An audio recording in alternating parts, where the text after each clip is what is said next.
Some say Weekend Hamilton is the best Hamilton, and I think after today I might have to agree with them because we've got two songs, The Room Where It Happened and Schuyler Defeated.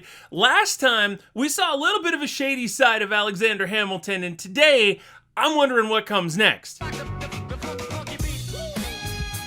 Welcome back, friends, and a special welcome to all the new friends out there. I'm YoBGS, and I don't have to tell you that The Room Where It Happens is one of, if not the most requested song from the Hamilton soundtrack. It's also the one that I've had the most misconceptions about, because back when I thought that this was just going to be about the Revolutionary War, I assumed The Room Where It Happened had to do with the Declaration of Independence. But now, given that we've seen Alexander and his tete-a-tete with some of the ladies out there, I'm wondering if The Room Where It Happened is where some of the shady stuff is going on, but I know I'm going to find that out pretty soon. And a friendly reminder, if you want to help the channel out, make sure to subscribe, leave a like, comment, all that good stuff, because it helps YouTube know that they should show this video to some more people, which I would appreciate more than you know. Okay, The Room Where It Happens. What do we got? All I know is Leslie Odom's involved, and that means it's going to be good.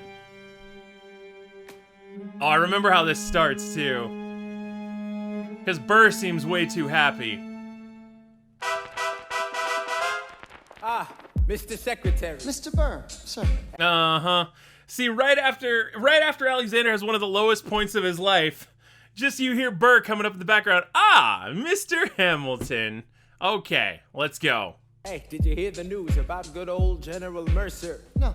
You know Claremont Street? Yeah. They renamed it after him. The Mercer legacy is secure. Sure. And all he had to do was die. Now that's a lot less work. We ought to give it a try. Now how you gonna get your debt plan through? Why do I feel like that's only halfway tongue-in-cheek? I feel like when Burr says we ought to give it a try, let me see that. I want to see again if he looked at him. Because it almost feels like we ought to give it a try. I mean, he's like, maybe you should. I don't need to. Legacy is secure. Sure. And all he had to do was die. Now that's a lot less work. We ought to give it a try. Now how you gonna get your debt plan through? I guess I'm gonna finally have to listen to you. Really? Talk less. There you go. Smile more. Do whatever it takes to get my plan on the Congress floor. Now Madison and Jefferson are merciless. Well, hate the sin, love the sinner. Hamilton. I'm sorry, Burr, I gotta go. Oh, but decisions are happening over dinner. Uh-oh. Okay. Now I see what The Room Where It Happens is all about. And don't worry, I'm going to fix this here on the bottom for us. There we go. Okay, so the problem with The Room Where It Happens is it sounds like Burr is going to be excluded from some pretty key conversations. And that's always the thing in business, right? You want to be in the room where it happens, because if you're not, hey, they could come out of the room and you're gone, and you don't even know, like, you got blindsided, you don't even know what happened. That's the first rule of being on TV's Survivor. Two Virginians and an immigrant walk into a room diametrically opposed foes. They emerge with a compromise, having opened doors that were previously closed. The immigrant emerges with unprecedented financial power, a system he can shape however he wants. The Virginians emerge with the nation's capital. And here's the pièce de résistance. No one else was in the room where it happened. Yep, and I'm going back, don't worry, but I needed a second to let my brain settle in. I've got the track list over here on the left. I'm trying to find what is the song that I'm thinking of right now. The one where Burr is basically talking about not wanting to blow it. Wait for it. Wait for it. He's willing to wait for it, and that's the problem, right? Right? Burr was waiting. He waited too long. Somebody took his shot, rather, and now Burr's been cut out entirely. System he can shape however he wants. The Virginians emerge with the nation's capital. And here's the pièce de résistance.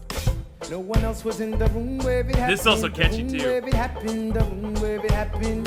No one else was in the room where it happened. The room where it happened, the room where it happened. No one really knows how the game is played. The art of the trade, how the sausage gets made. We just You don't want to know how the sausage is made. If you knew how the sausage was made, you wouldn't want sausage. assume that it happens. But no no one else is in the room where it happens. What is this part with, like, what is this needle drop with the fake record static? Everything is significant in this musical, so whenever I hear something that I don't quite understand, I always wonder. Like, I see this woman in the background here, this woman over here, and I just, oh, and then Eliza up here. Interesting. Oh, and then I go backwards 10 seconds. That's not interesting. Don't worry about that. We just assume that it happens, but no one else is in the room where it happens. Alexander was on Washington's doorstep one day in distress and disarray. Alexander said, I've nowhere else to turn. And basically begged me to join the fray. Yeah, that sounds right. I approached Madison and said, I know you hate him, but let's hear what he has to say. Well, I arranged the meeting. I arranged the menu, the venue, the seating. But no one else was in the room where it happened. This is feeling like, okay, so Jefferson got made fun of for when he came back, the fact that he'd essentially missed the entire war, but I would argue that Jefferson is more a specialist in winning the wars without firing a shot. You know what I mean? The expert in diplomacy and arguably propaganda as well, because that's what it's seeming like here. He's the only one who knows what's going on. Where it happened, the room where it happened. No one else was in the room where it happened. The room where it happened, the room where it happened. No one really knows how the parties get to yes. The pieces that are sacrificed in every game of chess. We just assume that it happens, but no one else is in the room where it happens. It's also really fascinating too that Burr almost feels like in this scene, emotionally, he's been reduced to a member of the company. Because the characters come in and he steps back along with everyone else. And then we hear, you know, Thomas claims, all the stuff goes through. Then Burr and the company come back out. So it is almost like he's been reduced to like a minor player here. Or at least in his own mind. Meanwhile, Madison is grappling with the fact that not every issue can be settled by committee. Meanwhile, Congress is fighting over where to put the capital. At the beginning of the word. It's always where you put the capital. It isn't pretty. Then Jefferson approaches with the dinner and invites, and Madison responds with Virginian insight. Maybe we can solve one problem with another and win a victory for the Southerners. In other words, a quid pro quo. Wouldn't I'm sorry. I'm going back, but just there was that oh ho. I've never, in the entirety of my time on this earth, I've never had as much sass as he had in that one sentence. Those two words. Maybe we can solve one problem with another and win a victory for the Southerners. In other words, a quid pro quo. I suppose. Wouldn't you like to work a little closer to home? Actually, I would. Well, I propose the Potomac. And you'll provide him his vote. Well, we'll see how it goes. Let's go. No. Okay.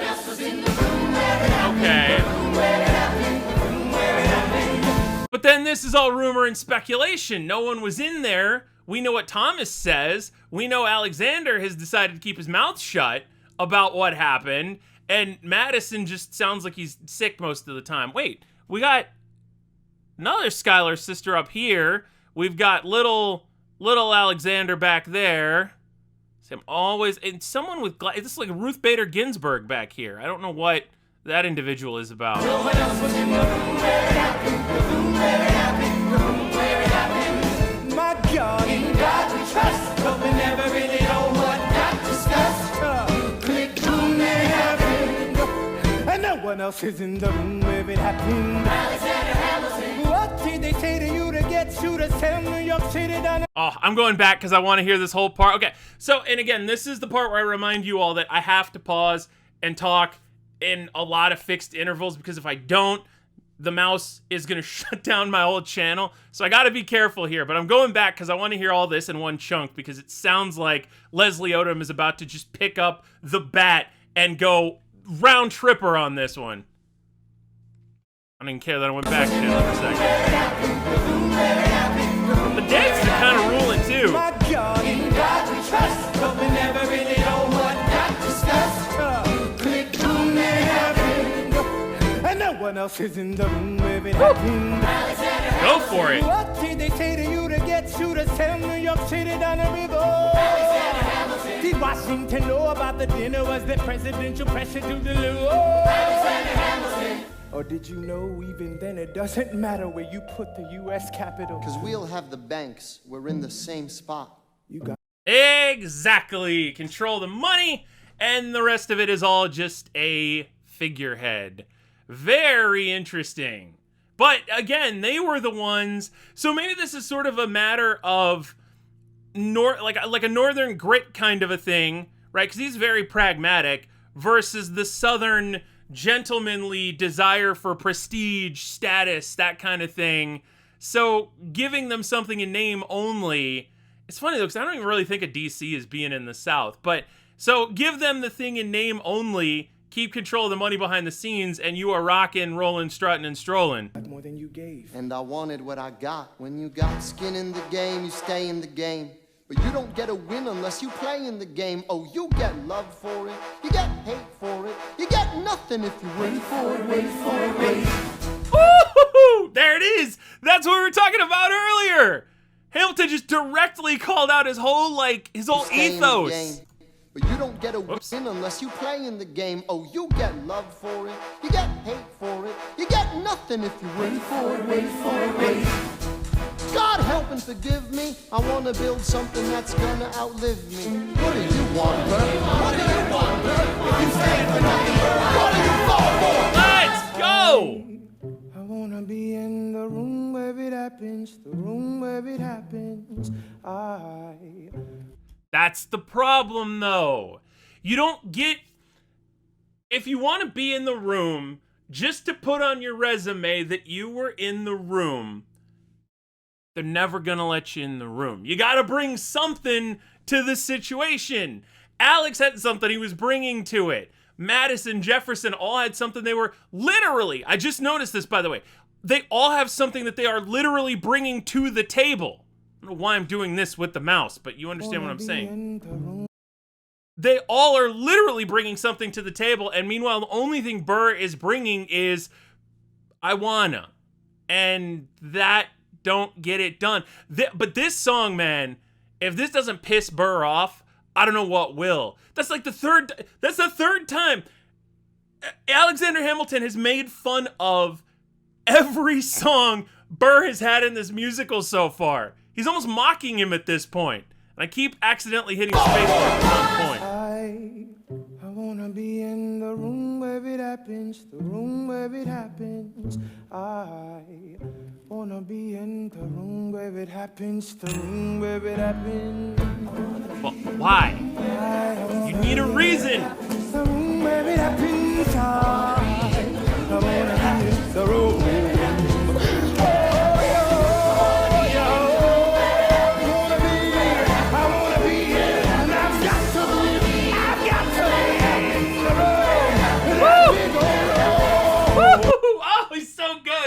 It's so good. I'm all about it. I'm here for it. The art of the compromise. Hold your nose and close your eyes. We wanna leaders to save the day. No, we don't get a say on what they trade away. We dream of a brand new start, but we dream in the dark for the most part. That was cool. That was so cool.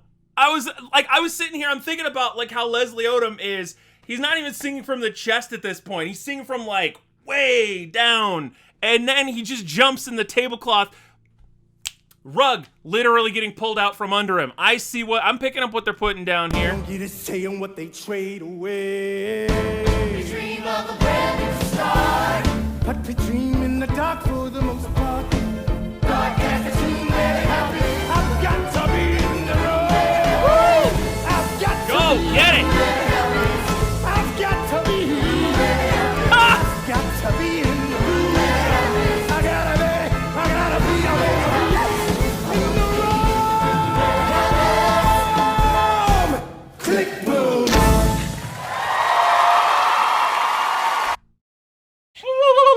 Hachi machi, that was good. That was so, oh my goodness. Everything that happened in that crescendo made me happy. Dad, again, the fact that he got the rug pulled out from under him, the fact that the member of the chorus that pulled it wasn't looking at him when he did it is also incredible. The Leslie Odom holding that note and building it up without it like flying away on him is incredible. All of that. And it makes you... Here is, in the nicest possible way, something that bugs me about Leslie Odom. You want to imitate him, but it's going to be horrible. Because I was sitting here trying to, like, I wanted to do the voice, and then I'm just like, no. Why would you imitate someone who already knows what they're doing? There we go. And he's got a legitimate gripe now for the rest of the show. Look, Grandpa's in the paper. War hero Philip Schuyler loses Senate seat to young upstart Aaron Burr. Okay, a little bit of like a cut the head off the snake type strategy. If I'm not going to get to be in the room, then I will dethrone your father-in-law? He's got a little more edge to him than you might think. The bald head is round, but he's got an edge to him. Grandpa just lost his seat in the Senate. Sometimes that's how it goes. Well, Daddy's gonna find out any minute. I'm sure he already knows.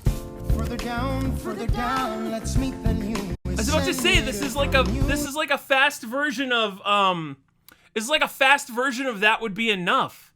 But the tones underneath it are almost still similar to The Room Where It Happens. Was how do you get in the room, right? You win a Senate seat. Then you are literally in the room. Well, Daddy's gonna find out any minute. I'm sure he already knows. Further down, let's meet the newest senator from New York. New York. Our senator. Burr, since when are you a Democratic Republican? Since being one put me on the up and up again. No one knows who you are or what you do. They don't need to know me, they don't like you. Excuse me? Okay, so Burr's election was a referendum on Alexander Hamilton, not necessarily a referendum on Papa Schuyler. And Burr is still holding fast to his strategy of never define yourself, that way you can't make any enemies. Wall Street thinks you're great. You'll always be adored by the things you create, but upstate, people think you're crooked. And Schuyler's seat was up for grabs, so I took it. I've always considered you a friend. I don't see why that has to end. You changed parties to run against my father-in-law. I changed parties to seize the opportunity I saw. I swear your pride will be the death of us all. Beware, it goes before the fall. There we go. Okay, wait. So, oh crap. All right, I said we were gonna do 2 songs today. I didn't realize this was gonna so immediately bop into Cabinet Battle number 2. But that's a longer song. As is Take a Break. I think I want to do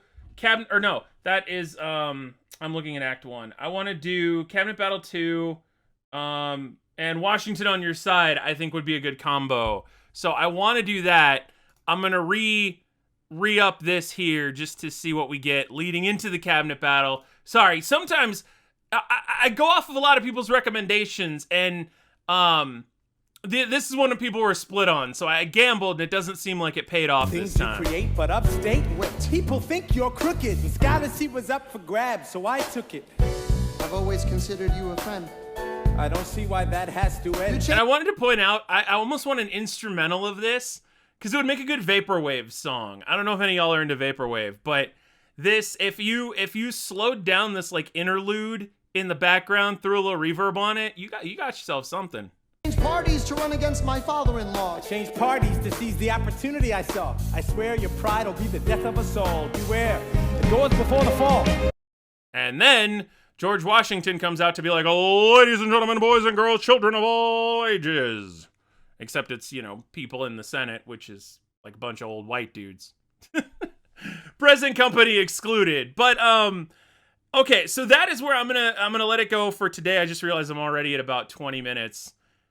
All right, well, Hamilton Day is gonna be coming again pretty soon, because now I have to know what happens in Cabinet Battle number 2. We covered a lot of ground today. I feel like this is, it's incredible. I don't know, and that's not even I really do almost need to come back like an hour after I finish these videos and make a second video decompressing my thoughts, because the tension between the two of them is the thickest it has ever been, and I would assume after Cabinet Battle number 2, it is only going to be worse, because now Burr has a legitimate way to just attack Hamilton from the floor of the Senate. So, if you liked this video, if you dig what I'm doing, please make sure to subscribe. It helps the channel out more than you know. Also, if there's anything else you want me to check out, make sure to leave a comment and let me know that below, because, you know, we are coming up on the end of Hamilton, and I'm always looking for stuff to do afterwards. So make sure to let me know. Take care, as always, friends, and I will see you for Cabinet Battle numero dos.